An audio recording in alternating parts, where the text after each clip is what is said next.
Yan, good day mga construct. Andito tayo sa project natin, parang bahagi naman pa ng bagong construction tips. Yan, bali kung makikita nyo, meron tayo ngayong karga na spandrel.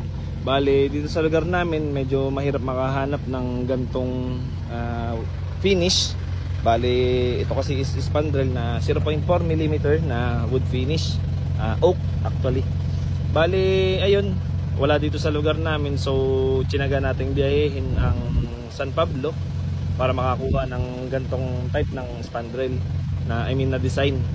Ayan, bali paminsan-minsan para sa ikakaganda ng project natin, tsinatsaga natin na bumiyahe hanggat maaari. Kumbaga bigyan na natin ng pabor ang client, dahil lalo na pag ikaw yung mismo yung kontratista, malaking tulong to para ikaw ang para makamarket ka.